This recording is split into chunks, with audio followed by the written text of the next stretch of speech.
Francisco Rodríguez Jiménez, más conocido por todos nosotros como Chiqui.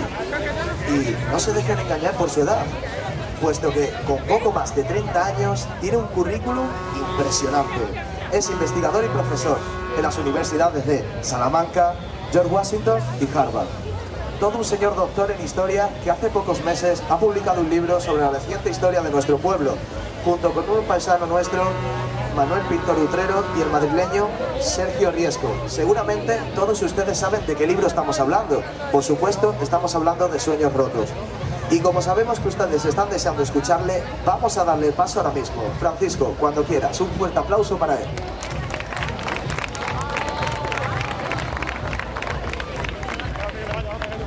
Buenas noches, Santa Martenses, Santa Martensta. En primer lugar, como es obvio, necesito empezar agradeciendo a la corporación municipal, todos los concejales y al alcalde por el privilegio y el honor de ofrecerme ser el pregonero. Fue una gran sorpresa para mí y la verdad no sabía muy bien si me pertenecía, si me correspondía o no, y también dudé al principio un poco sobre qué podía hablarles, ¿no? Después de algunas dudas pensé que podía comentarles sobre la investigación, la universidad y la ciencia, que es a lo que dedico mi tiempo y a lo que algunas horas he hecho y algunas cosas he ido consiguiendo. La gente que nos dedicamos a la universidad tenemos una especie de juramento, como los médicos, juramento hipocrático, para estar comprometidos con la sociedad y de tal modo que nuestro conocimiento, el conocimiento que trabajamos en los archivos, en la biblioteca, no quede en la frialdad del papel, no quede en la soledad del archivo, sino que pueda ayudar a la gente, a los conciudadanos y a las personas cercanas. Este conocimiento, el conocimiento histórico, como historiador, tenemos la tarea de recordar las situaciones pasadas para aprender aquellas moralejas, aquellos ejemplos, aquellas lecciones que nos puedan servir para el presente. Unas situaciones pasadas que normalmente avisan de lo que nos puede acontecer en el futuro. También la labor del historiador es la de, a veces, contextualizar y señalar que las situaciones que vivimos ahora tienen ejemplos y comparaciones con otros lugares y a veces no son tan graves como nos pueden parecer desde fuera y otras veces sí lo son. Y entonces tenemos una labor de alertar de estas situaciones.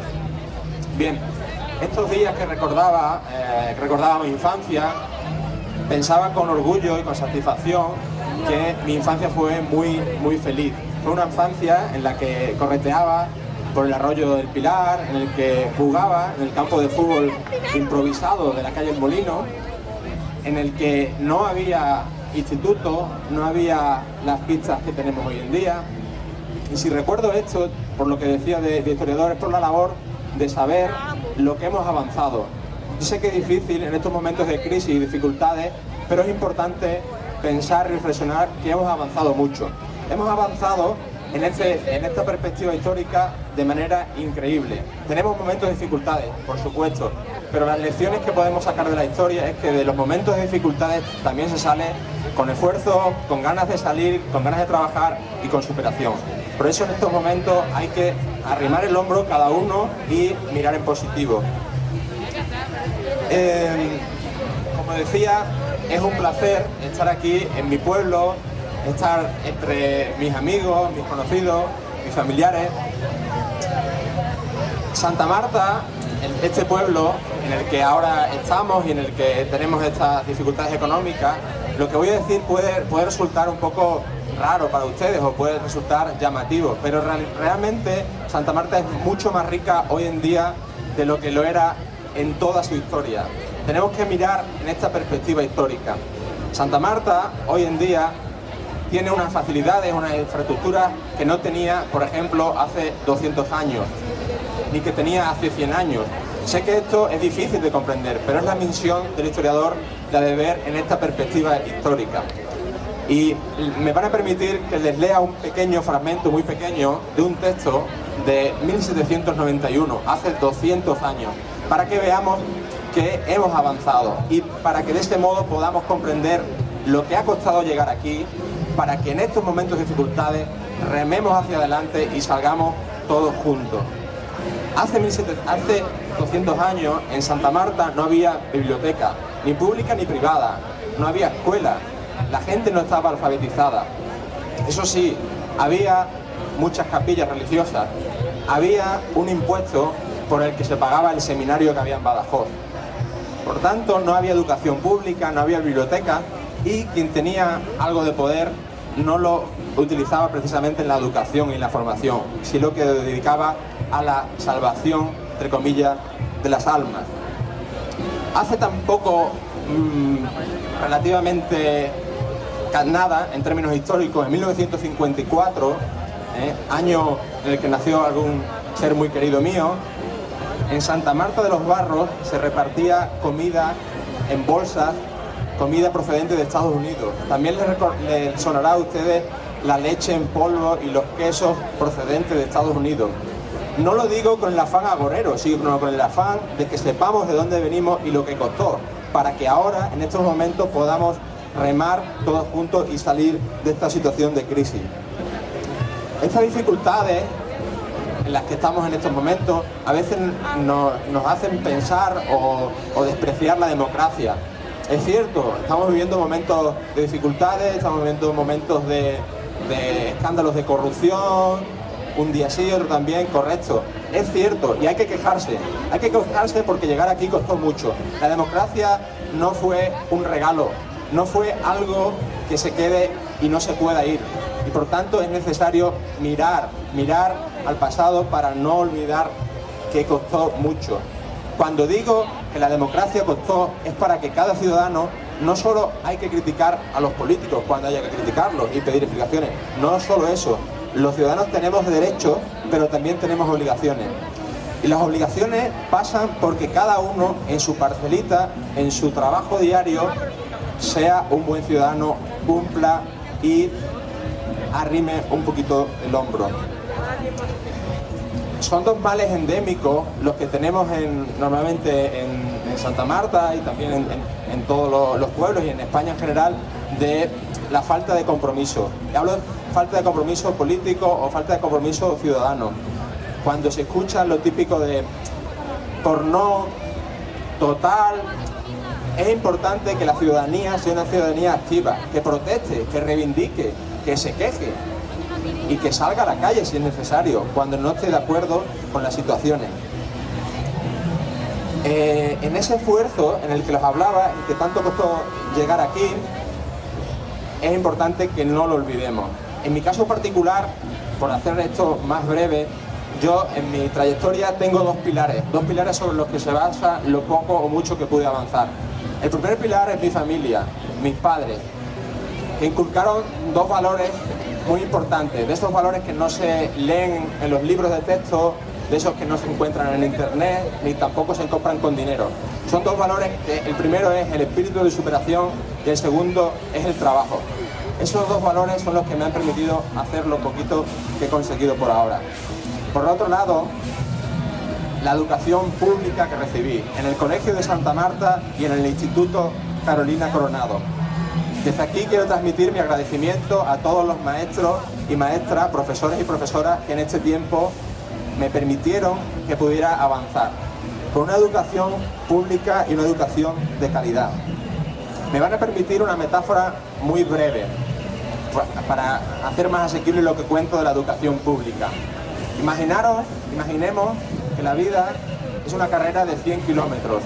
Una carrera de 100 kilómetros donde, creo yo, todos los niños, según nacen, tienen derecho a correr esta carrera con las mismas capacidades y los mismos recursos.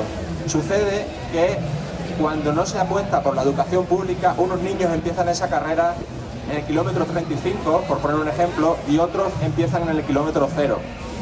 Creo que es la obligación del Estado, a través de la educación pública, y repito, pública, que todos los niños tengan el derecho de partir del kilómetro 0, para que el hijo del obrero y el hijo del banquero, por poner un ejemplo, salgan del kilómetro 0. Y después sea la vida y sea su esfuerzo el que les haga llegar a un kilómetro o a otro, pero que cada uno tenga las mismas oportunidades y también obligaciones, porque es cierto lo que decía, se nos olvida de dónde veníamos, y también es cierto que a veces, no todos, no quiero generalizar, pero la juventud no valora el esfuerzo de los padres o no valora la importancia de la educación.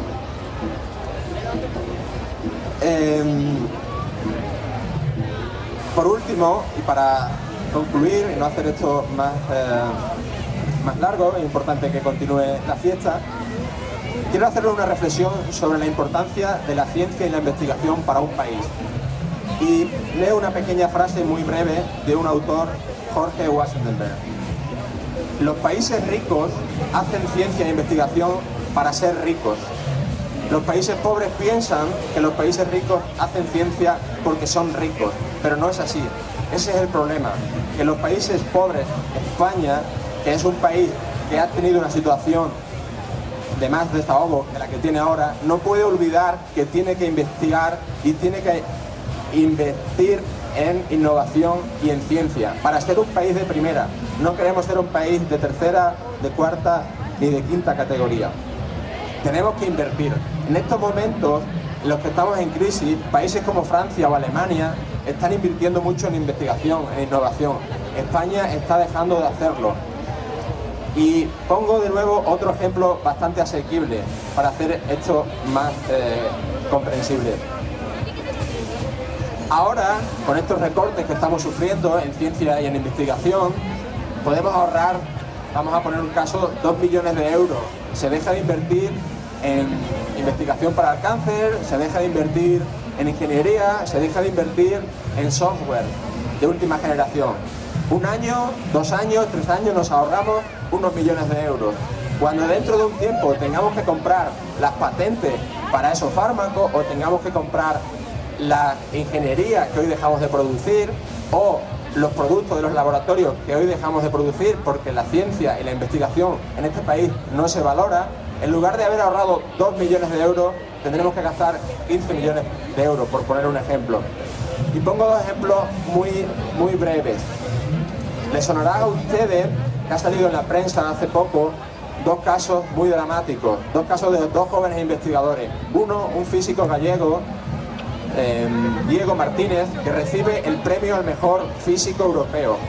Resulta que hace una solicitud de contrato Ramón y Cajal en España, siendo el mejor físico europeo, y en España no le dan un trabajo. Una bióloga valenciana, Marta Ruiz, es despedida de Valencia por un problema de fondo, por un problema de despidos. A la semana la ficha en la Universidad de Estados Unidos. Al poco después es noticia en toda la prensa mundial por los avances en células embrionarias. Son 2 ejemplos, pero hay muchos. Este país, a pesar de las dificultades y de la crisis, no se puede permitir el lujo de dejar de invertir en investigación, porque queremos ser un país de primera, no un país de cuarta ni de quinta categoría. Y para ser un país de primera tenemos que invertir en ciencia e investigación, para ser nosotros los que creamos las patentes, los fármacos, y no los que solamente producimos gente joven que se tiene que marchar porque las autoridades de este país, de este ejecutivo, últimamente solo recortan y recortan y recortan en educación pública. Bueno, dicho y hechas estas reflexiones, desearles a todos que pasen una feliz fiesta. Lo que he dicho, optimismo a pesar de las dificultades, porque en una perspectiva histórica estamos en un momento que se va a superar, estamos en un momento que tenemos los recursos para hacerlo, hay que creer en ello, hay que arrimar el hombro, cada uno en su pequeña parcelita, y poco a poco iremos levantando el vuelo. Muchas gracias, felices fiestas a todos y a todas. Gracias.